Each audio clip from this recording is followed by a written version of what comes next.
क्योंकि वो बाबा साहब का नहीं, देश का अपमान है। क्योंकि देश बाबा साहब के बनाए हुए संविधान से चलता है और हमारी पार्टी ने इसकी पूरी भर्त्सना की है, उनके खिलाफ पूरा प्रदर्शन किया है, महामहिम राष्ट्रपति जी को ज्ञापन दिया है और उस ज्ञापन में हमने उनके कोई इस्तीफे की मांग नहीं की है, उनके बर्खास्ती की मांग की है महामहिम राष्ट्रपति महोदय से, क्योंकि वो डिजर्व नहीं करते हैं। उन्होंने जो बाबा साहब को जो अपमान किया है वो अपमान बिल्कुल असहनीय है और उस अपमान को पीछे जो उनका जो मंशा है वो मंशा मैं समझता हूँ कि अमित शाह जी की इतनी अकेले हिम्मत नहीं है कि वो बाबा साहब का अपमान कर दें। कहीं ना कहीं हमें आरएसएस की इसके पीछे की बू लगती है। जवान फिसली है या फिर ये जानबूझकर दिया हुआ है? नहीं, देखिए ये जवान फिसली का वाक्य नहीं है। मैं आपको बता रहा हूँ ना, अमित शाह की ये हिम्मत नहीं है कि बाबा साहब के बारे में इतना बड़ा इतनी मतलब खिल्ली सी उड़ा देना अमित शाह के बस का नहीं है।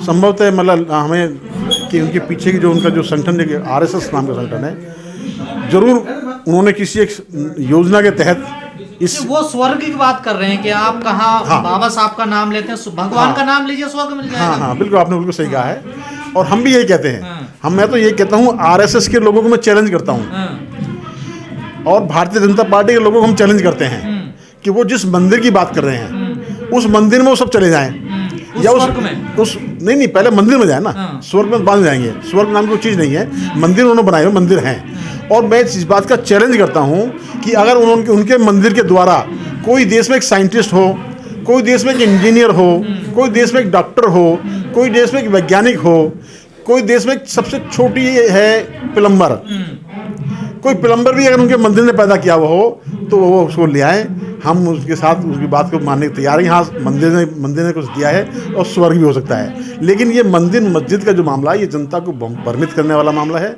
क्योंकि ये देश की शिक्षा को ध्वस्त करना चाहते हैं। जो मैं वही कह रहा हूँ, ये जो आपने जो सही सवाल किया है कि जबानी फिसली है, ये शिक्षा से डाइवर्ट करने का माध्यम है।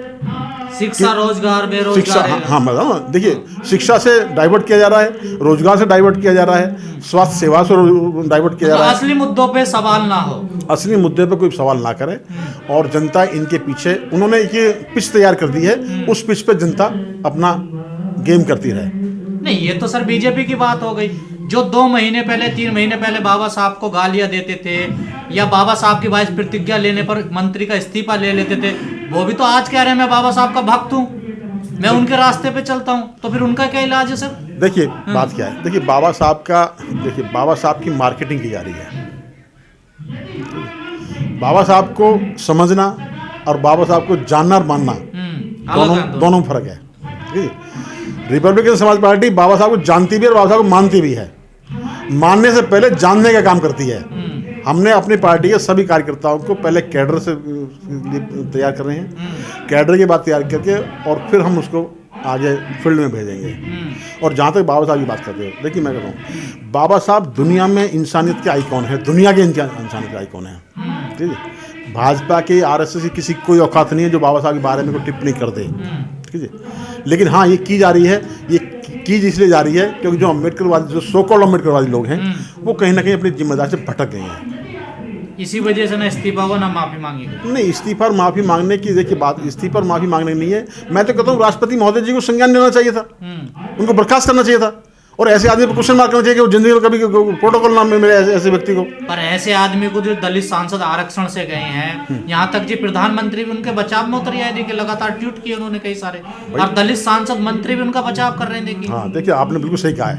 वो बचाव क्यों कर रहे हैं? वो बचाव इसलिए कर रहे हैं क्योंकि वो उनकी मानसिकता है, वो अमित शाह की अकेले की मानसिकता नहीं है। प्रधानमंत्री इसलिए बचाव कर रहे हैं क्योंकि वो उनकी पार्टी की मानसिकता है।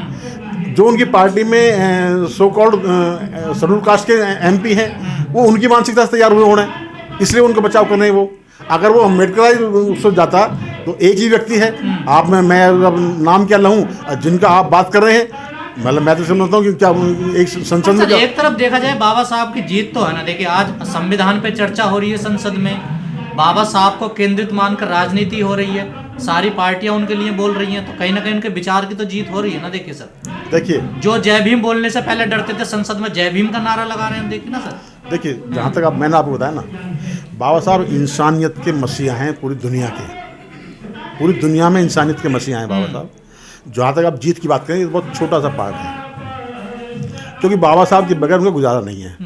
दूसरी बात, इससे भी ज़्यादा महत्वपूर्ण बात क्या है कि इस देश की जो एक ऐसी असमानता की व्यवस्था है, उसको समानता में लाने वाले कौन है? बाबा साहब अम्बेडकर। इस देश में गैर बराबरी की व्यवस्था है, उसको बराबरी में लाने वाले कौन है? बाबा साहब अम्बेडकर। इस देश में जो अब तक वंचित रहे हैं, उनको हक देने की बात कौन करते हैं? बाबा साहब अम्बेडकर। ठीक है जी। इस देश में जो अब तक जिनको इंसान नहीं माना जाता था, उनको इंसानियत का दर्जा देने वाले कौन है? बाबा साहब अम्बेडकर। ठीक है जी।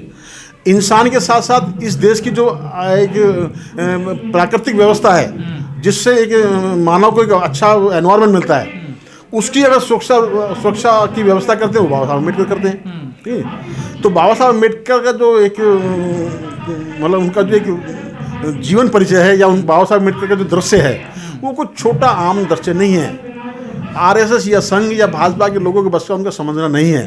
ठीक है। और निश्चित बाबा साहब अम्बेडकर के जो एक उनका जो एक संकल्प था कि इस देश को हम प्रबुद्ध भारत बनाएंगे, वो आप लोग जैसे मीडिया पत्रकार बंधु, इन सब का जब सहयोग होगा, जो अम्बेडकर लोग आगे बढ़ेंगे, तो निश्चित इस देश को प्रबुद्ध भारत का जो एक संकल्प है। ये केजरीवाल जी जो कह रहे हैं मैं बाबा साहब का भक्त हूँ, देखिए जो केजरीवाल जी है ना, वो भी बाबा साहब की आड़ में अपनी दुकान चला रहे हैं। वो भी एक आरएसएस का एक प्रोडक्ट है। ठीक है।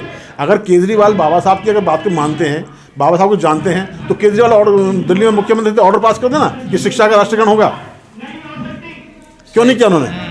स्वास्थ्य का राष्ट्रीयकरण होगा, क्यों नहीं किया उन्होंने? पर्यावरण के बारे में क्या किया उन्होंने? ठीक है जी। रोजगार के बारे में क्या कर रहे हैं? वो सब दिखावा है, सब दिखावा। देखिए जितना भी एम्प्लॉयमेंट है वो उन्होंने खत्म कर दिया है। एम्प्लॉयमेंट का राष्ट्रीयकरण होना चाहिए।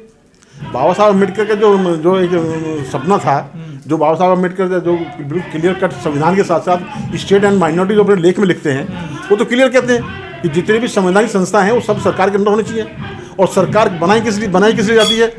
सरकार इसलिए बनाई जाती है कि सरकार की जिम्मेदारी है, सरकार का नैतिक कर्तव्य बनता है कि देश के हर नागरिक को उसका हक प्रोवाइड कराए, उसको डिमांड करने की जरूरत ना पड़े। ये सरकार की जिम्मेदारी बनती है कि उस व्यक्ति का जो हक है वो उसको प्रोवाइड कराए। देखिए आपने बिल्कुल सही क्वेश्चन किया है कि पहले हमने सामाजिक संगठन बनाया, सामाजिक संगठन में काम किया, और अब इस समय हमने पॉलिटिकल पार्टी बनाई है।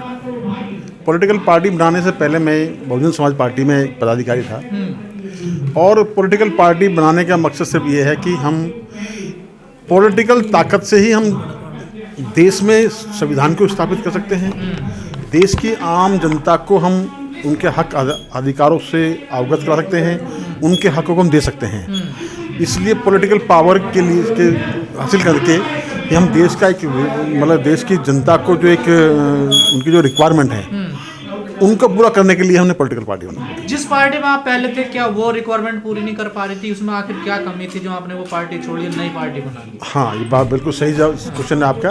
देखिए जहाँ तक आप पुरानी पार्टी की बात कर रहे हैं, जो मैं कहूँ कि मान्यवर साहब ने एक मूवमेंट बनाया था, उस मूवमेंट के साथ में आपने देखा होगा कि आज विधानसभा में जो प्रतिनिधित्व है वो जीरो हो गया है, लोकसभा में जो प्रतिनिधित्व है वो जीरो हो गया है। ठीक है। और इसके प्रति कोई समीक्षा नहीं हो पा रही है।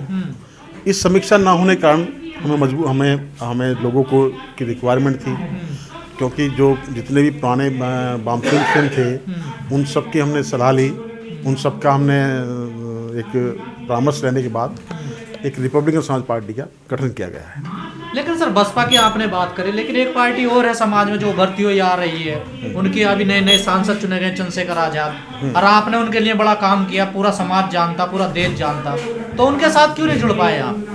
देखिए जहाँ तक आपने आज़ाद समाज पार्टी की बात की है, आज़ाद समाज पार्टी का जो नेतृत्व है वो आप भी जानते हैं, और मोस्टली ज़्यादातर इस बात से सभी लोग वाकिफ़ हैं कि उनके कार्यशैली में उनके जो आइडियोलॉजी है वो समाज के लिए कितनी कारगर है, ये आने वाला वक्त बताएगा कि आगे आने वाले समय में क्या सिचुएशन निकल के आती है। लेकिन जहाँ तक आप बहुजन मूवमेंट की बात करते हैं, जो महापुरुषों की विचारधारा की बात करते हैं, उस विचारधाराओं के साथ हम कोई समझौता नहीं करेंगे। तो क्या ये पार्टियां समझौता कर रही हैं? देखिए निश्चित जो आप देख रहे हैं कि जो आज बहुजन समाज को जो होना चाहिए, बहुजन समाज के लिए जो होना चाहिए वो नहीं हो पा रहा है। ना होने के पीछे कारण है कि कहीं ना कहीं पार्टी के पदाधिकारियों द्वारा संघर्ष की जगह समझौते को इस्तेमाल करना। दिल्ली में चुनाव है तो क्या रूपरेखा रहेगी? दिल्ली के चुनाव है, दिल्ली में हम चुनाव को हमारी तैयारी है। अभी आपने देखा होगा कि बताया कि एक एनडीए गठबंधन किया है जिसमें फिलहाल अभी 3 पार्टी हैं और चुनाव की पूरी अभी जैसे ही अधिसूचना जारी होगी, अधिसूचना जारी होते ही हम अपने अपने प्रत्याशियों की सूची जारी कर देंगे। बाबा साहब का अपमान हुआ, उसको लेकर देश भर में आंदोलन हुआ, आप कैसे देखते हैं इस पूरे मामले को? जो गृह मंत्रियों ने जो संसद में बोला कि अंबेडकर आजकल फैशन हो गया है, आप कैसे देखते हैं इसको? देखिए, जहाँ तक अमित शाह का सवाल है, अमित शाह जी को बाबा साहब के बारे में लगता है जानकारी नहीं है, ठीक। और वो जो उन्होंने जो सदन में जो एक व्यवहार किया है, कायदे में तो ये हमारे महामहिम राष्ट्रपति महोदय जी को संज्ञान लेना चाहिए था।